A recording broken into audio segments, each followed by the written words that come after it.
Assalamualaikum warahmatullahi wabarakatuh. Alhamdulillah, pada kesempatan hari ini saya akan berbicara tentang perubahan kurikulum. Apakah kurikulum itu perlu berubah atau tidak? Ini mengingat bahwa Indonesia saat ini sejak 2021 sejak itu sudah menerapkan kurikulum merdeka sebagai sebuah perubahan. Maka perlu ada perubahan kurikulum. Sebelum kita akan bahas lebih lanjut, saya akan berbicara tentang apa sih kurikulum itu. Nah, kurikulum itu memang ada banyak sekali pengertiannya ya kalau kita baca di beberapa buku referensi. Misalnya, kurikulum itu diartikan sebagai titik awal sampai akhir dari pengalaman belajar murid dari sejak masuk pertama kali masuk sekolah, maka yang disiapkan oleh sekolah dari awal sampai akhir itu adalah kurikulum. Kemudian diartikan juga kurikulum itu adalah jantung atau isi pendidikan. Apa saja yang akan murid pelajari, jadi materi pelajaran apa saja, apakah fisika, kimia, materinya seperti apa, itulah kurikulum. Itu diartikannya seperti itu. Juga kurikulum itu sebagai program pendidikan, jadi program yang menyediakan pengalaman belajar untuk perubahan perilaku murid. Jadi tidak hanya materi, tapi dia semuanya pengalaman belajar yang dapat mungkin upacara, ekstrakurikuler dan seterusnya. Itu adalah makna dari kurikulum itu. Nah, kita coba mengambil salah satu pengertian kurikulum yang dikembangkan oleh Ralph Tyler ya. Ralph Tyler dalam bukunya The Basic Principle of Curriculum mengungkapkan bahwa setidaknya kurikulum itu ada 4 komponen, ada tujuan, konten, metode atau cara, dan evaluasi.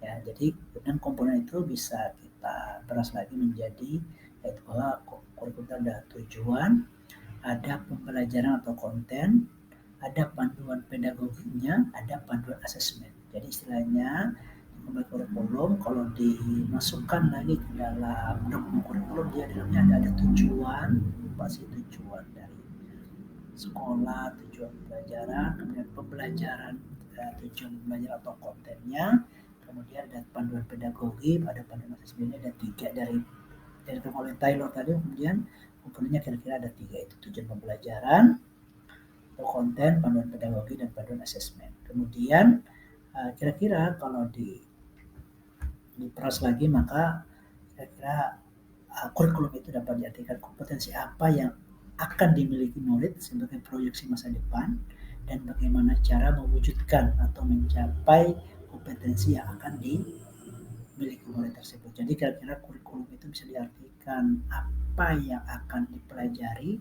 dan bagaimana cara mencapainya. Jadi itu kurikulum. Nah, maka di sini dalam pengertian kurikulum ini kita bisa lihat bahwa kurikulum itu adalah intinya itu atau acuannya adalah sangat jelas, yaitu pada murid. Jadi fokusnya itu pada murid, kemerdekaan murid. Jadi apa yang akan dicapai oleh murid itu itulah kurikulum, dan bagaimana menjadi kurikulum itu itulah bagaimana mencapai kompetensi yang harus dimiliki oleh murid itu adalah kurikulum. Jadi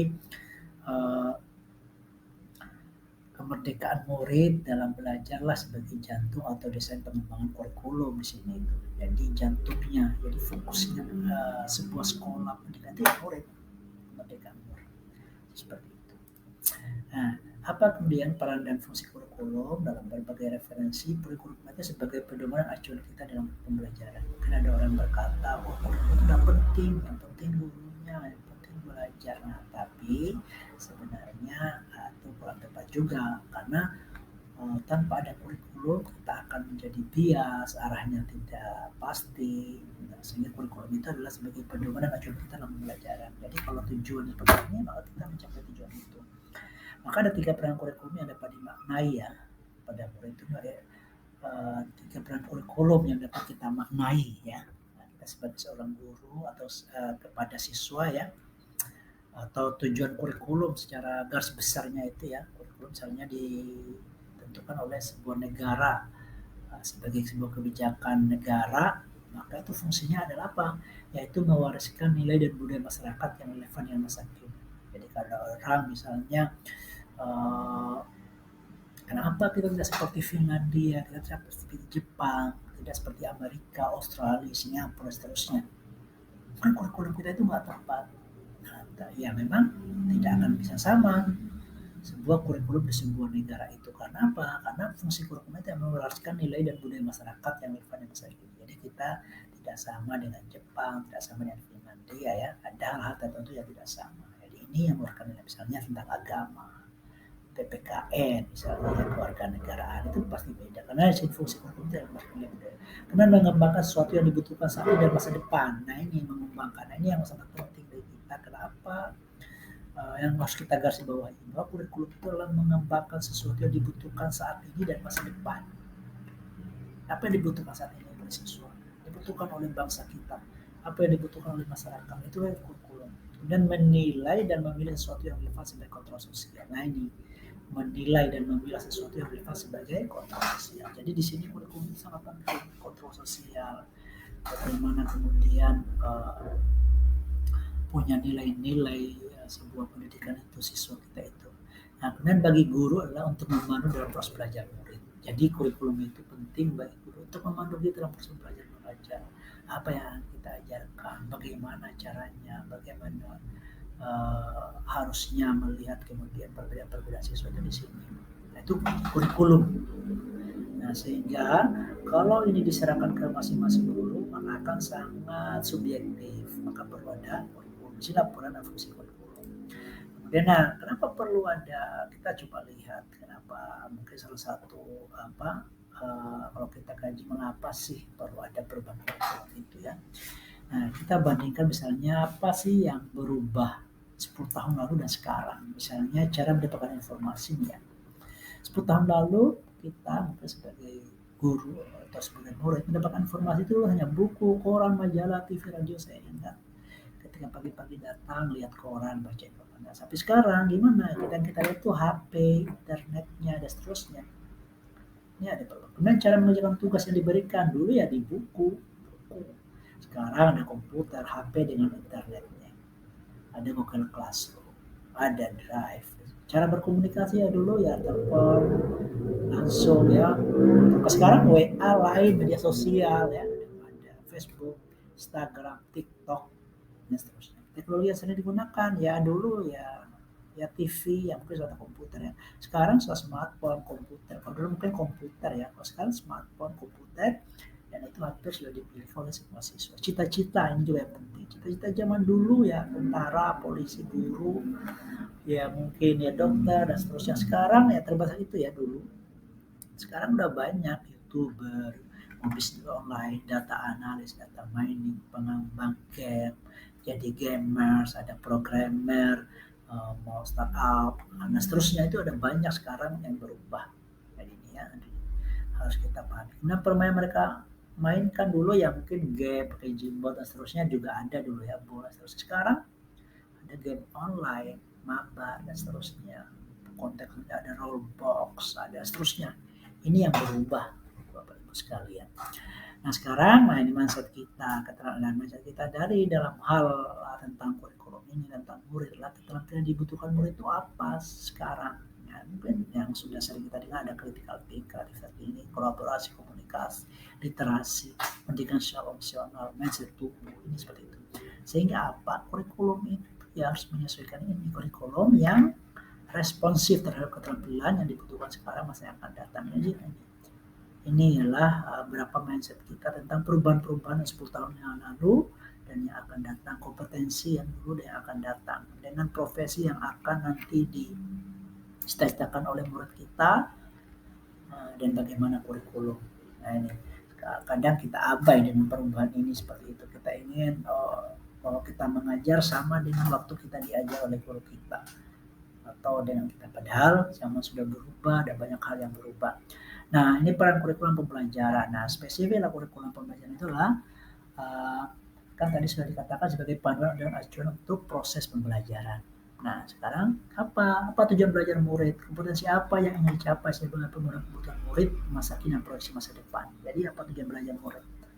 Jadi kita bukan membelajarkan sesuatu kepada murid itu bukan menurut kita, tapi apa yang dibutuhkan oleh murid. Bahkan mungkin mereka belum terlalu tahu apa yang dibutuhkan, kita pasti tahu bahwa yang akan datang 10 tahun, 5 tahun, 1 tahun yang akan datang itu ini. Apa saja profesi-profesi yang hilang itu kita perlu Nah, bagaimana cara mencapai kompetensi tersebut? Bagaimana caranya? Itu kurikulum. Apa saja prinsip-prinsip yang terapkan dalam proses pembelajaran ya, dalam ilmu pedagog ada pedagogiknya apa? Apakah ceramah, apakah sama untuk setiap murid itu kita harus lakukan. Semua dalam 35 siswa dalam siswa itu satu caranya. Apa saja prinsip-prinsip asesmen yang perlu diimplementasikan dalam pada saat pembelajaran berlangsung. Ini adalah peran kurikulum. Kurikulum. Sehingga dengan hal tersebut, nah inilah mengapa kemudian kurikulum berubah. Alasannya adalah uh, ini konteks dan karakteristik murid. Ya, konteks dan karakteristik murid sesuai konteks dan karakteristik murid. Ya, bahwa konteksnya siswa itu ya, lingkungannya itu sudah berubah. Bahkan kita mendidik murid kita itu bukan untuk sekarang, mereka kan 3 tahun setelah lulus dari sekolahnya itulah. Ya, kompetensinya apa? Kinerja akan melakukan itu apa? Apakah sama dengan yang lalu? Sama. Misalnya elektronik, apakah sama elektronika zaman dulu sekarang? Tentu ada perbedaan-perbedaan. Walaupun ada fungsi-fungsi tertentu yang tetap ya. Seperti itu. Kemudian yang kedua adalah adaptasi dan kompetensi. Kita harus mengapa kurikulum? Kita harus beradaptasi dengan perubahan dengan meningkatkan beberapa kompetensi tertentu. Jadi bisa saja kontennya tetap, gitu ya, bisa saja. Tapi ada kompetensi-kompetensi tertentu yang harus kita tingkatkan. Misalnya tadi bahwa kebutuhan sekarang kompetensi itu bisa critical thinking, kreativitas tinggi, kolaborasi, komunikasi. Itu yang harus kemudian dirubah. Kompetensi-kompetensi tertentu, misalnya sebuah digital, kemudian sekarang dengan artificial intelligence, open AI, kecerdasan dan seterusnya. Ya, kemudian ini yang penting. Mengapa kemudian kurikulum itu perlu berubah? Dan menempatkanmu sesuai murid. Ya. Apa dia pendapatnya murid tentang pembelajaran, pengalaman sudah dilalui oleh murid itu apa? Ya. Hasil belajar serta kepentingan murid sebagai rujukan utama. Nah, inilah sejatinya kurikulum itu dirancang untuk murid. Apa kebutuhan murid itu apa? Kebutuhan untuk murid itu apa? Jadi bukan kebutuhan kita, tapi kebutuhan murid. Kebutuhan yang akan datang mereka murid itu apa? Sekarang pendapat murid tentang pembelajaran itu apa? Jadi kalau dulu ya siapanya teacher center, pusatnya pembelajaran itu guru, sekarang itu murid. Dia mau belajar apa? Ya, dia mau inginkan apa?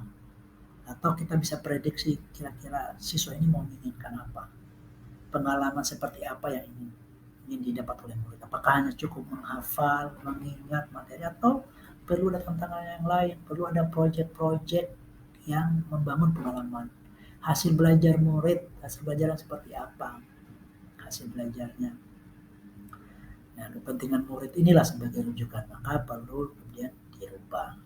Nah, karena Ki Hajar sudah mengatakan bahwa memberi ilmu demi kecakapan anak dalam usaha mempersiapkannya untuk segala kepentingan hidup manusia, baik dalam hidup bermasyarakat maupun hidup berbudaya dalam arti seluruhnya. Jadi Ki Hajar, Bapak Pendidikan kita sudah mewanti-wanti sejak Indonesia merdeka tentang ini, bahwa kemudian kesadaran maksud pendidikan adalah menuntun segala kekuatan kodrat yang ada pada anak-anak agar mereka dapat mencapai keselamatan dan kebahagiaan yang setinggi-tingginya baik sebagai manusia maupun sebagai anggota masyarakat. Ini kekuatan kodrat pada anak. Kodrat anak itu apa? Kodrat alam, kodrat waktunya sekarang yang berada di mana dan seterusnya. Ini sesuai. Jadi kita mengajarkannya sesuai dengan konteks dan waktu murid itu berada. Nah, kemudian kurikulum itu secara umum ini perlu dirubah karena ini konten dan kasih murid, adaptasi dan kompetensi murid, menempatkan sesuai dengan murid. Tapi juga perlu diadaptasi dalam konteks sekolah. Jadi ini kalau tadi itu secara nasional, secara kurikulum, desainnya kurikulum itu perlu berubah. Ini adalah adaptasi dalam konteks sekolah atau mungkin mata pelajaran seterusnya. Mengapa perlu adaptasi? Nah, misalnya di Jakarta, sekolah di Jakarta dengan di Samarinda, dengan Papua, Sulawesi, mengapa kurikulum yang didesain oleh pusat itu perlu diadaptasi oleh sekolah? Nah, ini karena apa? Karena keadaan dan sekitar sekolah itu berbeda. Sesuai konteks dan karakteristik murid, dia membangun kompetensi sesuai kebutuhan mereka kini dan akan masa depan ini. keadaannya berbeda. Yang ada tinggal di pesisir pantai dengan di darat, perkotaan, pedesaan, yang hasil pekerjaan sekitarnya apa, pertanian, industri itu berbeda. Maka perlu adaptasi. Yang kedua adalah keanekaragaman latar belakang dan kemampuan murid ini juga perlu diadaptasi. Saja sekolah satu dengan sekolah yang lainnya, latar belakang siswanya dari ini dari sini. Ini perlu di kurikulum itu perlu mengadaptasi tentang keanekaragaman latar belakang murid. Jadi kita tidak bisa menyamakan misalnya di daerah Samarinda dengan di Berau misalnya, dengan di Maluku. Jadi perlu adaptasi karena keanekaragaman tersebut. Dan perubahan yang terus terjadi sekitar kita ini harus menempatkan kebutuhan, pendapat, pengalaman belajar sebagai rujukan utama. Sejatinya kurikulum dirancang untuk murid. Jadi intinya adalah sejatinya kurikulum itu untuk dirancang untuk murid, bukan untuk gagah-gagahan, bukan untuk sekolah, tapi untuk murid. Sehingga di sini adaptasi inilah kemudian harus lahir di setiap sekolah adalah kurikulum operasional satuan pendidikan atau KOS, kurikulum operasional sekolah. Di kurikulum yang besar dari pemerintah itu sebagai acuan untuk tetapi perlu adaptasi oleh sekolah kita. Itulah namanya kurikulum operasional sekolah atau KTSP, kurikulum tingkat satuan pendidikan. Kurikulum operasional ini tidak boleh kemudian tetap, bahkan ada dokumen hidup yang harus sewaktu-waktu sesuaikan dengan kebutuhan murid setelah proses refleksi dilakukan oleh seluruh kepentingan, oleh guru, oleh orang tua, oleh siswa, oleh dunia usaha, industri, perguruan tinggi ini. Jadi KSP harus terus dirubah per tahun, sesuaikan dengan kebutuhan. Nah implikasi perubahan kurikulum apa ya ini? Karena kurikulum itu penting berubah dengan alasan-alasan tertentu, maka ketika implikasinya adalah arah perubahan struktur kurikulum itu beserta komponennya. Struktur kurikulum itu berubah. Nah, sebagaimana sekarang misalnya di kurikulum Merdeka. Kemudian tujuan dan kompetensi, apa yang menjadi tujuan pembelajaran, kompetensi dan value apa yang dikembangkan sebagai tujuan dari pembelajaran. Bagaimana cara prinsip belajar perlu dilakukan, bagaimana cara interaksinya perlu dilakukan, bagaimana cara melakukan adaptasi kurikulum untuk satuan pendidikan masing-masing yang kontekstual dengan satuan pendidikan dan kebutuhan muridnya. Ini adalah implikasi perubahan.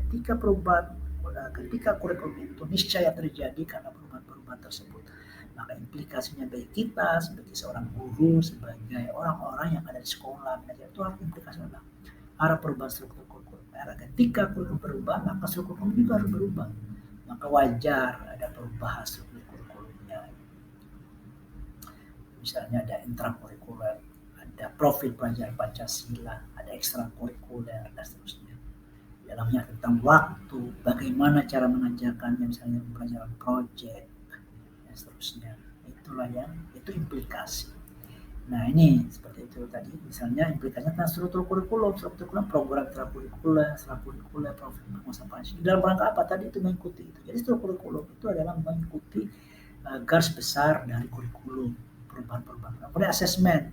Nah ini asesmen bukan hanya yang dulu formatif, kemudian sumatif dengan cara untuk mengambil nilai atau menjustis murid pintar tidak pintar, tapi asesmen paradigmanya adalah berperan memberikan informasi umpan balik bagi guru, murid dan orang tua agar dapat membantu mereka dalam menentukan strategi masa selanjutnya. Ini yang lebih penting itu. Jadi bukan untuk menjustis murid, untuk menilai murid sudah pintar atau belum, tapi sebagai refleksi bagi guru, murid dan orang tua. Ya, untuk apa? Meningkatkan mutu pembelajaran, memberikan data perkembangan belajar tapi yang supaya kita untuk meningkatkan kualitas pembelajaran. Jadi yang asesmen itu adalah bukan hanya untuk siswa, tapi bagi guru sudah bagus belum saya mengajar, karena apa siswanya kok belum seperti itu ya, belum mencapai tujuan ini. Dan di situ ada juga prinsip yang penting sekali, prinsip dan kurikulum kita itu yang berubah ketika sebuah keniscayaan pendidikan yang berpusat pada murid. Sehingga dalam pelaksanaannya dipastikan bahwa masing-masing satuan pendidikan dapat menyesuaikan kurikulum sesuai dengan konteksnya. Ini prinsip paling penting juga di sini. Pembelajaran berdiferensiasi sosial, emosional, kemudian student agency, itu yang paling penting juga yang perlu dibangun oleh misalnya tentang dalam struktur kurikulum ini tentang ada perubahan-perubahan yang niscaya, termasuk perangkat ajar. Bahwa perangkat ajar itu bukan hanya buku, tapi ada bisa non teks, ada video, media cetak, digital dan seterusnya. Oke, jadi keniscayaan itu tentang mengapa kemudian kurikulum itu perlu berubah. Terima kasih. Saya mohon feedback dari Bapak Ibu sekalian pemirsa tentang mengapa perubahan kurikulum itu saya harus lakukan. Terima kasih.